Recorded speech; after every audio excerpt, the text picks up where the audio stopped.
Before watching, please subscribe this channel for more entertainment and information. Thank you. Introduction. It is always refreshing to see a new face on the smartphone landscape, especially one as reputable as Razer, a major player on the thriving PC gaming scene. You don't necessarily have to appreciate Razer's style and portfolio, but you'll most likely agree that the PC master race audience is a tough one to please. Razer has made a name for itself by managing to do just that, catering to the fickle gamer crowd's whims and fancies. This is probably the best kind of track record to bring along when setting off to explore Android as a mobile gaming niche. An idea that few have dared to pursue. Mobile gaming is far from dead, nor is it a niche activity per se. Quite on the contrary, it's a growing fad and probably the one that's best equipped to accommodate a busy modern lifestyle. With the rapid advances in hardware performance and a growing number of serious, competitive gaming titles, such as MOBAs, making their way onto the Android platform, it seemed like a matter of time for more gaming brands to hop on the mobile hardware bandwagon. If there is money to be made, that is. Enter the Razer phone, the first phone to dare bring a high refresh rate screen to the traditional Android markets. An impressive 120Hz ISO screen is easily the single most impressive novelty, but the rest of the spec sheet is painting a pretty solid 2017 flagship picture. It is a true powerhouse, the Razer phone, no doubt about it. Even with the few major omissions noted above. And with the Razer brand behind it, it is sure to get plenty of exposure to just the right crowds. But the real question is, will Razer finally punch through where so many have already failed? Retail box contents, brand recognition has always played a major role in Razer's business model. The gamer-centric company is no stranger to showmanship either. The green three-headed serpent logo is a fan favorite among the younger PC gaming crowd, so it should come as no surprise you can see it stenciled on pretty much any item imaginable. It's this kind of attitude, the wide and lavish distribution of branded swag and the 1337 attitude that has helped Razer target its particular demographic. Naturally, all that has been carried over to the Razer phone as well. In Minutes Liangdan's own words, he's the company's CEO, everything about the handset is insane. But more on some of these bold marketing claims in a bit. As far as packaging and presentation go, insane seems to describe it well. Razer pulled out all the stops. The phone arrives in a big black, soft touch box with Razer trims all around. It looks and feels premium, and the impression is reinforced by the same level of quality extended to the insides of the box, as well as all the individual accessory boxes. A watch, listen, play slogan on the inner side of the cover and a semi-transparent introduction letter, signed by Minutes Liangdan tie everything together nicely. But, like we always say, extravagant packaging ultimately adds to the overall price and you end up with an expensive space waster to keep in your closet. The stuff that matters, after all, is the contents. Razer scores top marks in this department as well. The included charger is of the elusive Quick Charge 4 Plus variety. It's perhaps the first one we see in person. This is great since you can take full advantage of blazing fast top-ups out of the box. The bundled USB cable is of the premium braided variety. Be advised, however, that it is a Type-C to Type-C unit. Since those are still not really common, be sure to hold on to it, or else you might be losing the benefit of the bundled Razer charger. Lastly, there is some more swag to enjoy in the box as well, namely a Razer branded SIM ejector tool and a pair of stickers, Apple style. Razer Phone 360-degree spin. The Razer phone is clearly not meant to have universal appeal but rather banks on having a character of its own. As such, it does not really follow the design trends of the day, which is not to say the Razer phone is inferior in any way to most of the recent flagships of the competition. It definitely has some heft to it at 158.5 by 77.7 by 8mm and tips the scales at 197.8 grams. So, not compact or lightweight by any stretch of the imagination.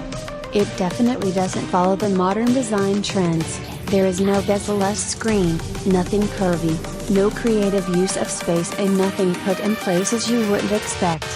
It is not really subtle either, a boxy phone which has the looks of a tool rather than a fashion accessory. And that's actually good, and we like it this way. Its brushed metal unibody design and straight lines would typically be enough to describe its appearance as utilitarian.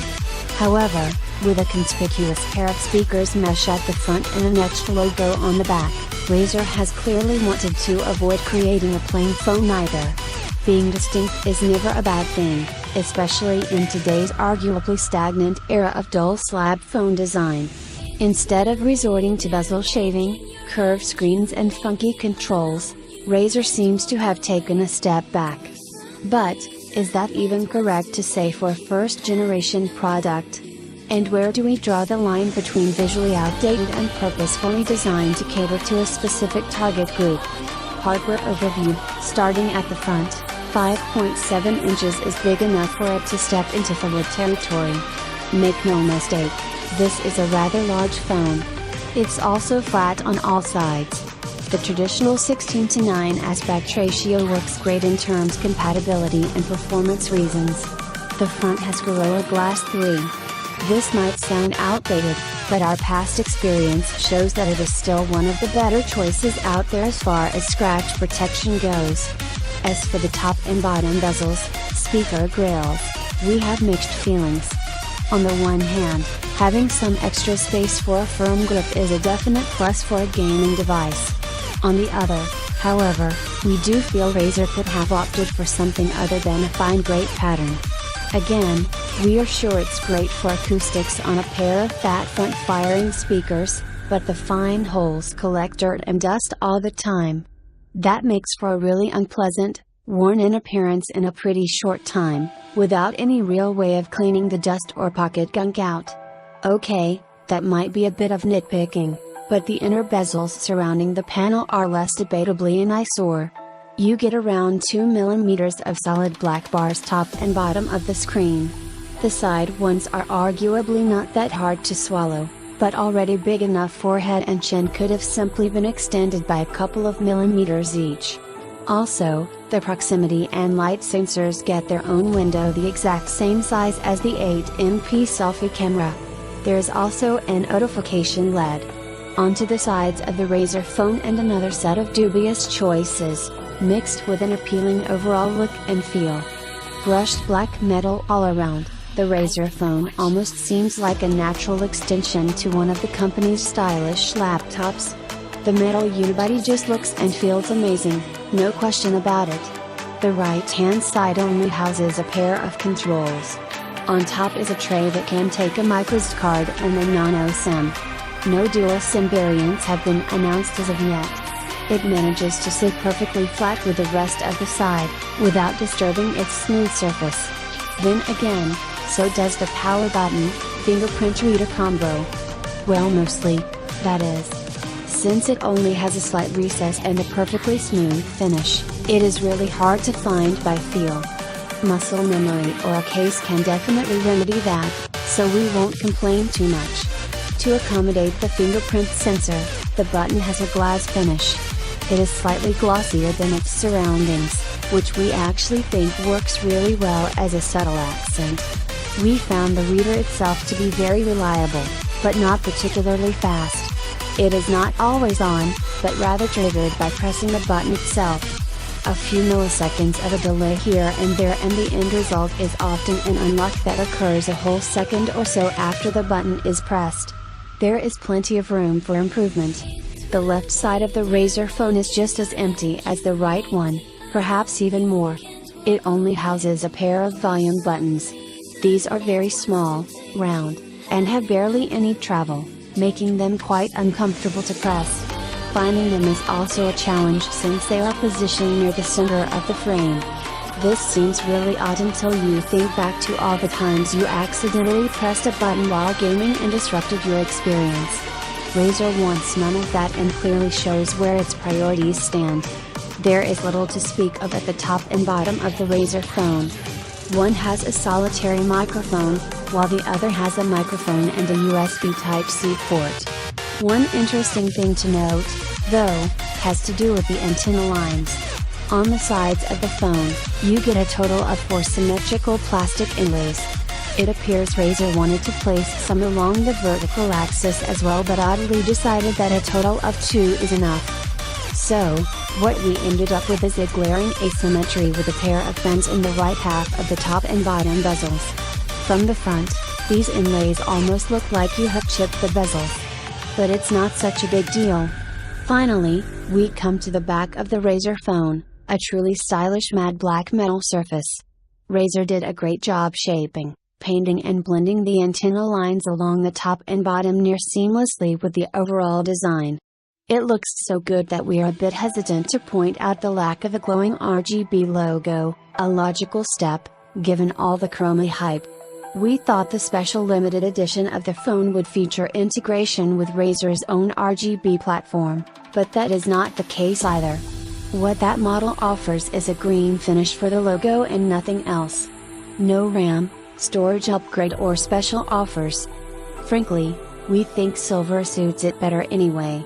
All things considered, the Razer phone is definitely a standout at the 2017 flagship scene for more than a few reasons. We can't overlook the throwbacks to the Next Bit Robin, though, the cloud-based phone that got some industry attention then kind of slipped into obscurity. Since Nextbit is part of the Razer family, it comes as no surprise to see quite a few design traits carried over. Even so, Razer managed to put a totally unique spin on its new product. Being different and standing out is one thing, and it can only get you so far. Join us in the next section as we start to dissect the Razer phone to actually see what it's made of. Update, November 13th, we've updated this page with new test findings following a retest of the Razer phone after we discovered that some of the previously published test results of max brightness and color rendering were not at their best due to a software glitch. Razer talks the big talk when it comes its 5.7-inch mobile display. In keeping with PC Master Race traditions, the screen in question has plenty of titles and figures to throw around: Ultra Motion, 120Hz, ISO, wide color gamut.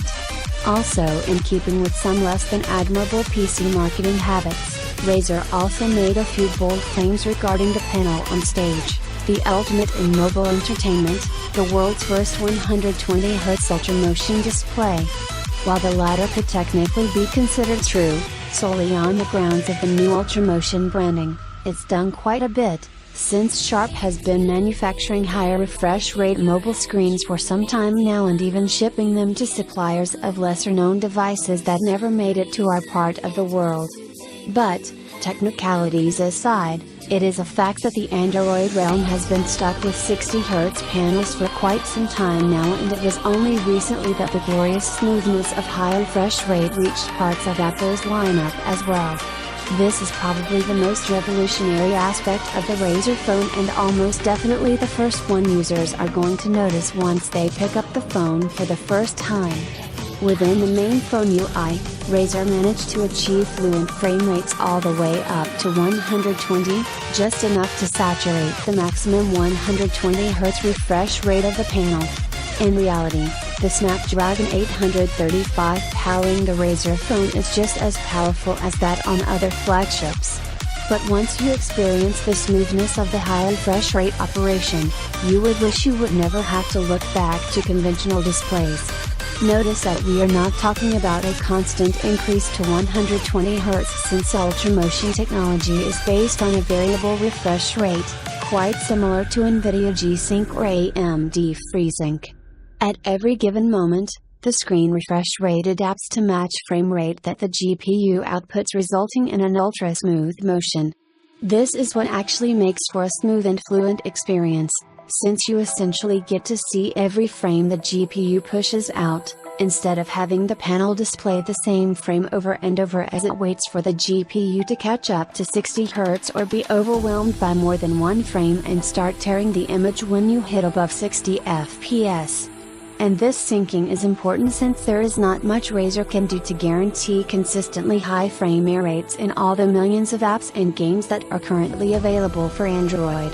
Another thing only the gaming enthusiast part of our audience might be familiar with is IGZO technology. This might get a bit technical, but bear with us for a moment. A modern flat panel display, LCD or OLED, is generally comprised of multiple very thin layers. These can include polarizers, light diffusers and many others, but one common part is the so-called thin film transistors, TFT for short. It is a layer of transistors that allows pixels to be turned on and off. In most panels, this layer is comprised of amorphous silicon or C, a material that is not transparent by nature, but gets etched thin enough for light to still be able to pass through it, so that the display can actually, well, display things. This is where IGZO comes in. It is an acronym for indium gallium zinc oxide, a transparent alternative to a C that's better at passing light through. Manufacturers can thus leverage IGZO technology in one of two ways, either boost the maximum brightness of a panel or lower the power consumption necessary to achieve some desired brightness level. Razer seems to have opted for the latter since the Razer phone has one of the dimmest screens we have ever seen. Its brightness maxes out at just 300 nits, on both 60 and 120 Hz modes. There is no brightness overdrive mode either, so you're stuck with this subpar result. Contrast is very good, though, thanks to the deep blacks, but overall those are not flagship grade numbers for sure. On the flip side though, we can only assume Razer is saving quite a bit of power by running its IGZO display so dim. There is a major power saving aspect to the Ultramotion variable refresh rate technology as well. While Razer does allow you to set a desired refresh rate in the settings, 60 Hz, 90 Hz or 120 Hz, doing so does not fix the refresh rate at that number. Since it is variable, when there is nothing happening on screen, the phone can theoretically lower its refresh rate all the way down to 1 Hz, also reducing the panel's power consumption. While on the topic, Razer also allows resolution change. Natively, the display runs at QHD, but you can also set it to run at 1080p or even 270p. In the past, we have already determined that doing so has little battery life benefits, and the case was the same here. So, our first guess was that this could help with frame rates, so we can saturate that 120 Hz refresh rate as best we can. As it turns out, this is not entirely true either. We will get into more detail in the performance section, but as it turns out, most game engines can't really come close to the 120 FPS mark by design, no matter how much you lower resolution. Some even stop functioning correctly, especially if you start applying resolution and frame rate tweaks on upper title level through Razer's Game Booster app.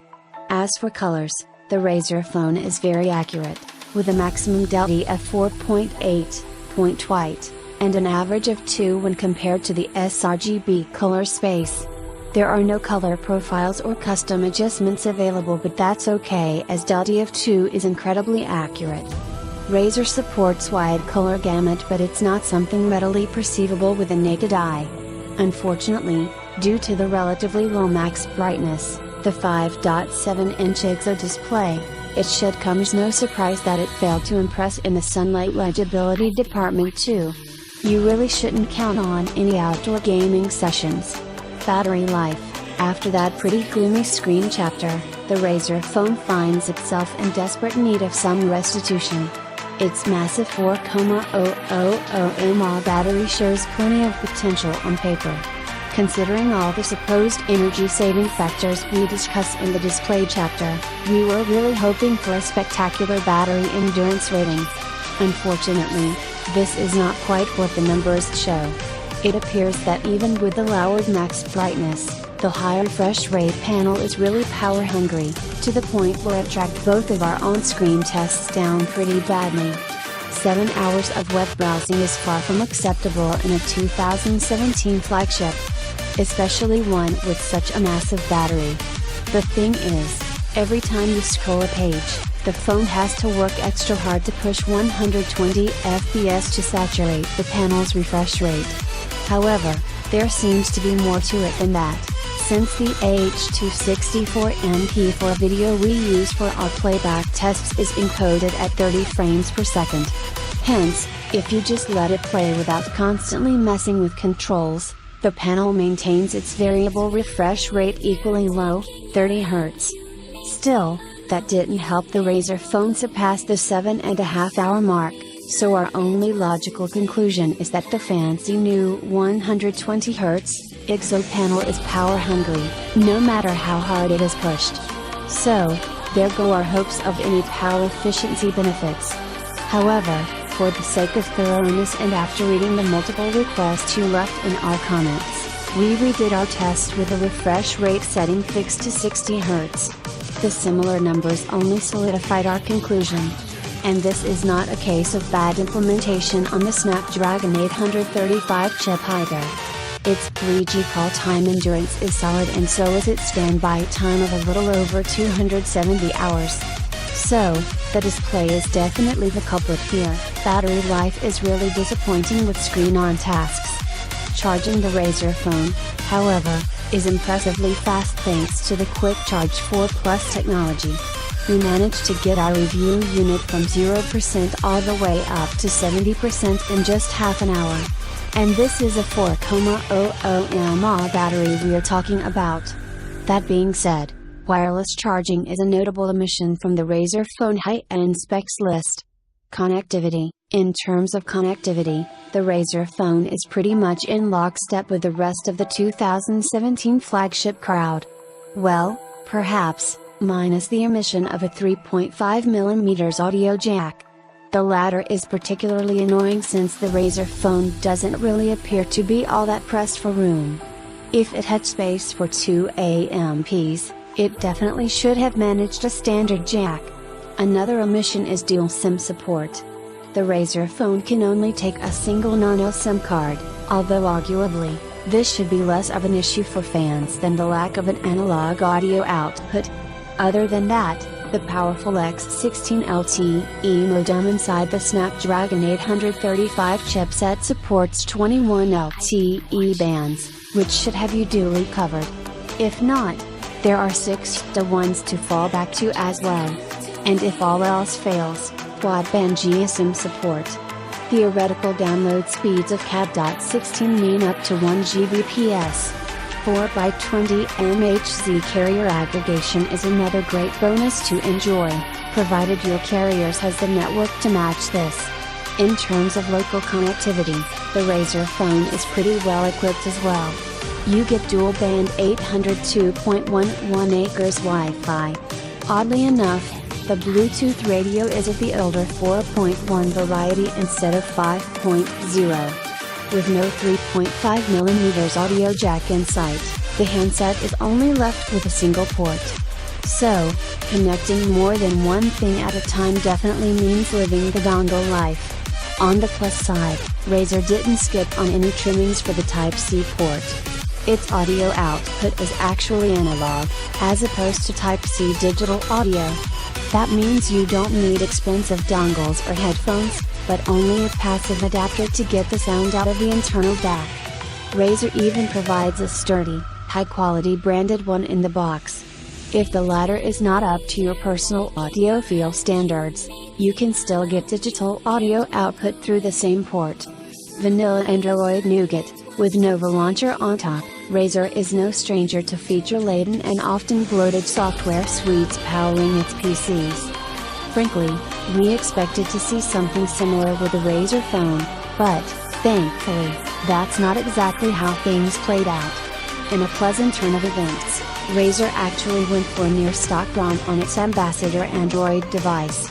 The handset runs a surprisingly clean Android 7.1.1 Nougat ROM, with a very minimal app package on top. It is good to see that Razer oriented itself quickly in the Android realm in the performance benefits of a bloat-free OS. However, the Razer also found a nifty way to stay true to its roots and deliver all the swag its fans have grown accustomed to, without too much bloat. The solution in question is a custom Nova Launcher Premium install, that ships with every Razer phone by default. The latter opens up a tremendous amount of UI customization options. You can pretty much tweak every part of the X to your liking. For instance, out of the box, the Razer phone uses a pixel-style up-swipe gesture to enter into a vertically scrolling app drawer. After a few clicks, we were able to remap that gesture to something more relevant to us. For instance, bringing out a classic app drawer icon, or switching to a horizontal layout in the app list, or even tweaking the appearance of the notification badges and the transition animations. The sky is the limit with the Nova Launcher, and it's no wonder it is still one of the most popular custom launchers out there. Plus, Razer worked with the Nova team to sprinkle in some extra swag of its own as well. There is a powerful Razer theming engine running on top of Nova. Just fire up the Themes app and browse a selection of well-crafted themes, courtesy of Razer themselves, absolutely free of charge. Besides tweaking the usual things, like wallpapers and icons, these actually changed some color accents deep within the UI itself, like the notification shade. Most default Razer apps change their color scheme accordingly as well. The selection is still quite limited, but the themes that are already present are all really high quality and either gaming inspired or Razer themed, which fans are likely to appreciate. The legendary Razer Toaster Gag even has its own theme, a natural first choice for us. So, since most of the look and feel of the Razer UI is subject to some form of tweaking and entirely up to you, there is no real point in touring most basic controls. As already mentioned, you can set up the app drawer any way you like it. The same goes for the desktop, gestures and optional Google Now pane. The notification shade is a pretty vanilla Android affair. Well, minus the color customizability previously mentioned, that is. One swipe down for notifications and another or two-finger one for the quick toggles. These can be rearranged freely. One toggle in particular seems to stand out, Dolby. The pair of powerful stereo, front-facing speakers on the Razer phone are THX certified and powered by Dolby Atmos technology. The latter threw its own equalizer software in the mix, complete with custom profiles. You can quickly switch between these from the Dolby Quick toggle. Most other aspects of the Razer phone UI are stock or almost nearly so as well. This includes the app switcher and most of the main settings menu as well. Split screen is supported. Besides the equalizer, there are only a couple of other noteworthy custom additions to the settings menu. Game Booster is one of them. It actually serves as a complementary feature to the resolution and refresh rate adjustment controls, found in the display menu. Yes, they are two different types of controls, for some reason. Anyway, Game Booster lets you set resolution, refresh rate for the panel and a CPU frequency cap for each app, individually. While definitely a nifty idea, we would note that mucking about with these settings didn't really yield any FPS improvements in most games we tried. Plus, for some reason, these controls seem to work independently of their OS-wide counterparts, and some games are not particularly happy about that. Certain titles get mixed up quite a bit, for instance, running in 720p mode in a small window in the top left part of the phone screen, which, itself is retaining the QHD resolution set in the display menu. We ran into other similar issues as well, so the feature clearly needs some extra work, not to mention proper third-party support. But, there is only so much Razer can do about that. Just to finish the tour up, the ominously titled Razer Preferences menu currently only holds a usage statistic reporting toggle, rather anticlimactic. Also, browsing through the developer menu of the Razer phone, we found a nifty little on-screen FPS counter, which Razer likely implemented for proper gaming performance monitoring and debugging. It definitely came in handy while measuring performance and on-screen frame rate. Hop on over to the next page to see our findings. Benchmarking performance, we finally get to the main event. According to Razer, its handset is created to serve a singular purpose: be the best gaming, multimedia handset out there. A tough mission, if we ever saw one, yet Razer seemed pretty confident at the unveiling event. Synthetic benchmark numbers were even quoted, along with lofty claims, like, the best thermal performance in a smartphone. While the PC gaming crowd might be pretty accustomed to such cocky overstatements, on the smartphone scene, manufacturers tend to be a bit more conservative in their wording overall. The simple truth is that the number and possible variations of internal smartphone components is still nowhere near PC standards. That leaves little room for overly unexpected performance variance as a whole. The Razer phone is powered by the same Snapdragon 835 we have already seen and thoroughly tested in most of this year's flagship devices. Naturally, Razer decided to throw the 8GB RAM number around as well. Like we have said before, it is hardly a game changer within the current state of the Android OS, resource management and typical mobile app loads. Plus, when you throw a conveniently big memory figure like that in our face, you better be ready to defend your choice of storage options. In this case, only one -64GB, which, frankly, is hardly impressive when you are pitching your product to gaming and multimedia enthusiasts. To be fair, most of our frustration with Razer's PR likely stems from its, for lack of a better term, gamer-friendly approach to marketing. So, we'll give it a rest and move on to the actual benchmarks. The Snapdragon 835 chipset performs exactly as expected. Using the large metal unibody as a heat spreader might very well be beneficial for cooling the internals, but this also leaves you with an unpleasantly toasty phone to hold in long gaming sessions. For many out there, especially laptop gaming fans, this might be a fair trade-off. Plus, if you opt for a nice Bluetooth controller solution, like we did, it becomes a non-issue. It really is a shame Razer isn't offering any such accessories of its own. At least not yet, that is. Having tactile controls is a definite advantage in most gaming situations, so, hopefully, we get to see some proper accessories soon. Speaking of which, it is high time we move to graphics performance, since this is what most of you likely came here to see. Plus, we do have quite a bit of actual gaming experience to share with you. But first, synthetics. These are, well, as expected. Again, the Razer phone does not have the benefit of any mysterious new silicon. It just manages to leverage the Snapdragon 835 and its Adreno 540 GPU perfectly adequately to be on par with the competition. In real-world terms, the Razer phone is not any better or any worse at performing these artificial tasks than the Samsung Galaxy S8 Plus.